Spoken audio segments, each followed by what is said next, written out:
సమస్యలు కానీ ఇటు మత్స్యకారుల సమస్యలు కానీ బలహీన వర్గాలకు సంబంధించిన బిడ్డల సమస్యలన్నింటినీ కూడా అవి చేతి వృత్తులు కావచ్చు ఇతర సమస్యలు కావచ్చు వాటి విషయంలో కూడా ఇప్పటి నుంచి క్రియాశీలంగా పనిచేయాలనే నిర్ణయాన్ని కూడా తీసుకున్నాం.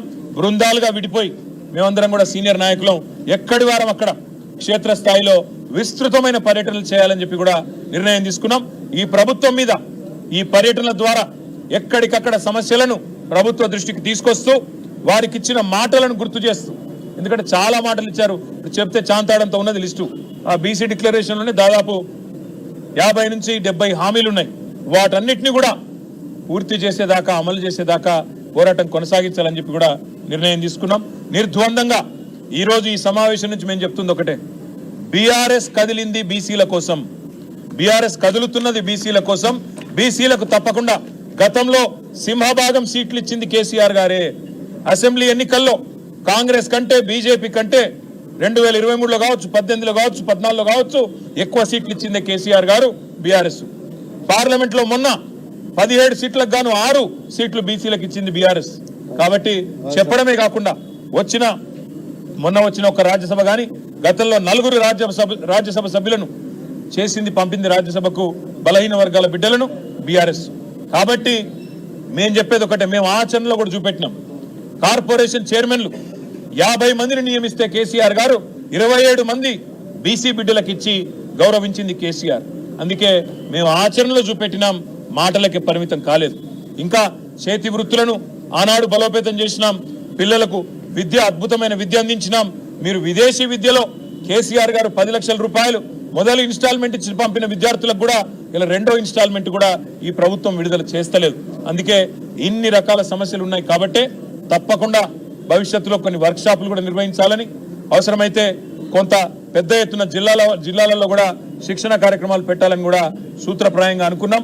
మిగతా విషయాలన్నీ కూడా పెద్దలు కేసీఆర్ గారితో విస్తృతంగా చర్చించి ఈ నాయకులందరం కూడా కేసీఆర్ గారిని కలిసి తప్పకుండా మిగతా కార్యాచరణ కూడా ప్రకటించాలనుకున్నాం. కానీ ఒకటి మాత్రం నిర్ద్వందంగా చెప్తా ఉన్నాం, ఈ రాష్ట్రంలోని బలహీన వర్గాలకు పెద్ద దిక్కుగా కేసీఆర్ గారు ఉంటారు. ఈ ప్రభుత్వం మెడలు వంచి 42% రిజర్వేషన్ అమలు చేసేదాకా తప్పకుండా పోరాడతాం. కేసీఆర్ ఒక్క రోజులో చేసిండు సమగ్ర కుటుంబ సర్వే, ఒకే ఒక్క రోజులో. మరి ఈ ప్రభుత్వానికి చిత్తశుద్ధి ఉంటే ఒక వారం రోజుల్లో సమగ్ర కులగణన చేయొచ్చు, పెద్ద గొప్ప విషయం ఏం కాదు. మేము కూడా సహకరిస్తాం. సమగ్ర కులగణన వెంటనే చేపట్టండి. తప్పకుండా నవంబర్ 10 లోపల స్థానిక సంస్థల్లో మీరు చెప్పినట్టు 42% రిజర్వేషన్ ఇచ్చి తీరాల్సిందే. ఇవ్వకపోతే తప్పకుండా బీసీలు తిరగబడతారు, మీకు వారి సత్తా చూపెడతారనే మాట కూడా తెలియజేస్తూ ఈ సమావేశంలో పాల్గొన్న సీనియర్ నాయకులందరికీ పేరు పేరున హృదయపూర్వకంగా ధన్యవాదాలు తెలియజేస్తూ సహకరించిన పాత్రికేయ మిత్రులకు కూడా హృదయపూర్వకంగా ధన్యవాదాలు. మళ్ళొక్కసారి మీ అందరికీ నమస్కారం.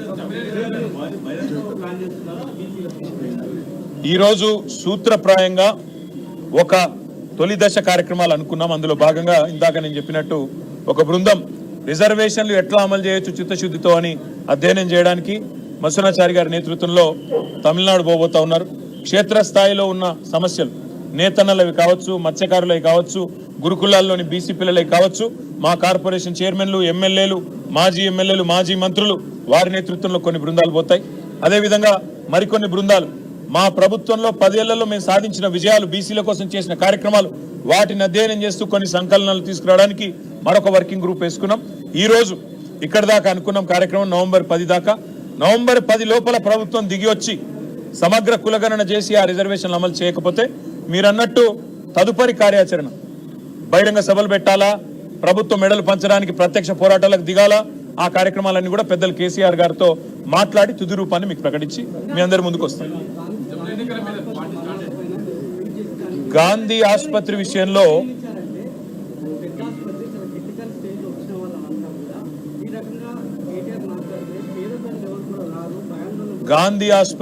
నేను చెప్పేది ఒకటే, ఈ ప్రభుత్వం పరిపాలనలోకి వచ్చిన తర్వాత గురుకులాల్లో పిల్లలకు బువ్వ లేదు, సరిగ్గా పేదల ప్రాణాలకు విలువ లేదు. గాంధీ ఆసుపత్రి ఒకనాడు మీరు అంటున్నారు పెద్ద ఆసుపత్రి, ఇక్కడ చాలా మంది వస్తారని. కోవిడ్ సమయంలో ఇదే గాంధీ ఆసుపత్రి కదా వేలాది మంది ప్రాణాలు కాపాడింది. నడిపేవని సత్తా బట్టి ఉంటుంది, అంతేగాని కుంటి సాకులు ఎత్తుకోవడం కాదు. ఒక్క నెలలో ఆగస్టు నెలలో 68 మంది పిల్లలు, 14 మంది బాలింతలు మరణించిన మాట వాస్తవం కాదా? 82 మంది ఒక ఆసుపత్రిలో మరణించింది వాస్తవం కాదా? దాన్ని సరిచేయాల్సుకోవాల్సింది పోయి, దాన్ని పట్టించుకోవాల్సింది పోయి, సమీక్ష చేసుకోవాల్సింది పోయి ఇవాళ డెంగ్యూలు, మలేరియాలు, అదేవిధంగా చికెన్ గున్యాలు రాష్ట్రంలో స్వైర విహారం చేస్తున్నాయి. అవసరమైతే హెల్త్ ఎమర్జెన్సీ డిక్లేర్ చేయండి. అవసరమైతే మిగతా ఆసుపత్రుల్లో కూడా మందులకు పైసలు లేవట, ఈరోజు పిచికారి కొట్టేందుకు పైసలు లేవు, శానిటేషన్కు పైసలు లేవు, ఇస్తలేరు. కాంట్రాక్టర్ల బిల్లులు ఇచ్చే దాని మీద ఉన్న శ్రద్ధ ఈ ప్రభుత్వానికి పేద ప్రజల ఆరోగ్యం పట్ల లేదు. కాబట్టే ఇవాళ నేను అంటా ఉన్నా ఈ ప్రభుత్వాన్ని, అవసరమైతే హెల్త్ ఎమర్జెన్సీ డిక్లేర్ చేయండి. మీకు చేత కాకపోతే నిష్ణాతులను పిలిపించుకోండి, వాళ్ళకి అప్పచెప్పండి.